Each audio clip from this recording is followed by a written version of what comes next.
Okay, just showed a video on my Sears mic I picked up. Also with that, from the same seller, I picked up a Browning 776 brown stripe microphone. And the brown stripe is the brown stripe mic. That's a tongue twister. It's said to go with the Golden Eagle Mark III radios. I don't know if that's a fact, but everything I've seen and heard kind of confirms that. And so did this brown stripe. It came with the Mark III or earlier type mic plug on it. Couple things about this. It's pretty clean, for one of them. It's the original cord is starting to fray, but it's, I've seen most of them are a lot worse. But somebody put a switch on there for a mod that seems to cut on and off the microphone head element. Why would they do that? I don't know, or maybe they did something else. And also they cut a hole here so they can adjust the mic, without taking the cover off. I don't like mods where they cut holes and stuff, but I understand why. I try to keep stuff original as best as I can, and I like having original stuff, not stuff with a hole in the bottom and another switch at it. But with that said, all around, it's fairly clean. You see some nicks here and there like that, but looking at it from a distance, it looks very good, and up close you have to look, for the nicks and the impurities and stuff. So I'm fairly happy with it. Of course, I plugged it into my Browning and it didn't work, and I got a mild shock from it, and that's usually, and I'm just going to show this problem, is with the Browning Mark IIIs, it's basically a 2-pin plug. One of those pins is for audio, which is a blue wire on this mic, and the other pin 2, is to key the radio up. It goes to the keying relay, and that's a red wire.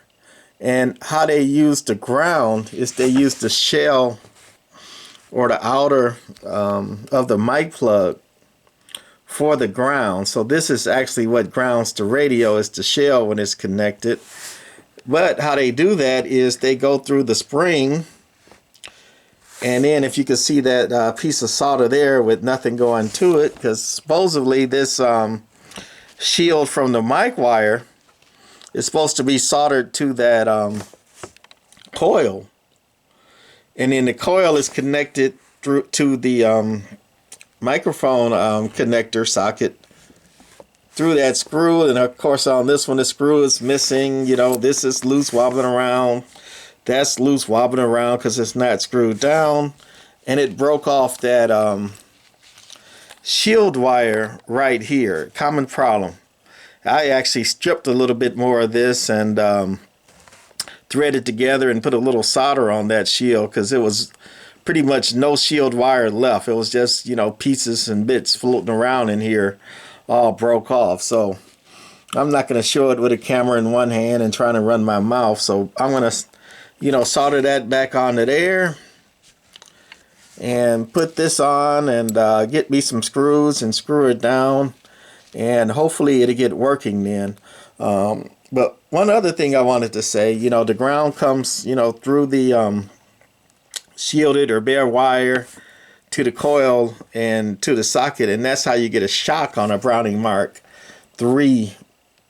And the reason you get a shock, if you see what I've marked in red or highlighted in red here, is this is the high voltage power supply for the Browning, and this red line here comes around, it goes to other things, but it goes over here through this dropping relay, resistor, R62 15K 4-watt resistor. This is the magnet for your keying relay, K1. Other side of the relay is going to be the ground side. When you key it up, it goes up, around, and around, and around. And the pin 2 of your microphone socket on the radio. So at pin 2, at all times, whether you're keyed up or not, well, I guess when you key, you ground it if everything is working correctly. But if you're unkeyed, you have basically that full high voltage potential. You know, it goes through a, resistor in the relay. They'll drop it a little bit, but if you know how voltage works, you got the full voltage potential at pin 2 all the times, which is 310 volts, in AM. So you got a 310 volt shock potential at all times on pin 2. So when you're messing with the mic and plugging it in and you can't get it screwed down or it's not right, often you will get a shock on a Mark III or earlier radio because you got the full voltage potential going there. On other tube radios like a tram, they'll use a tube to key the relay, not the high voltage directly. They'll have voltage, going from the mic jack to a tube, a grid on the tube, and the grid on the tube would be, a lower voltage, like 15, volts, 50 volts, whatever, but it'd be a much lower potential. And also, it won't be directly connected to the high voltage like this one is. So, tram, did it that way. Most other radios did it that way. Going directly to the high voltage, it is electrical shock potential. So be careful with that and watch that ground wire, especially on a Mark III. Shock potential and, not keying up right and, modulation fuzzy and, and all that. It's usually this ground wire right here, if not one of the others, but this ground wire is the main culprit. Right here is not soldered or connected, or the wires are fraying and breaking off.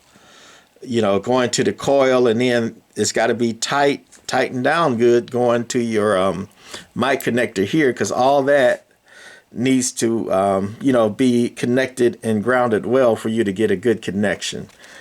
All right, that's it for this one. Hopefully coming soon we get this mic going. We may make a quick video on it. That's it for the Browning 776 brown stripe mic, said to go with the Mark III. The 776 orange stripe, and I think another one was yellow. They went to 4 and the 4A. I forgot which went to which, but kind of the same working thing, except the Mark IVs, they ran it to the low voltage, not the high voltage. So anyway, that's it for this one. Bye.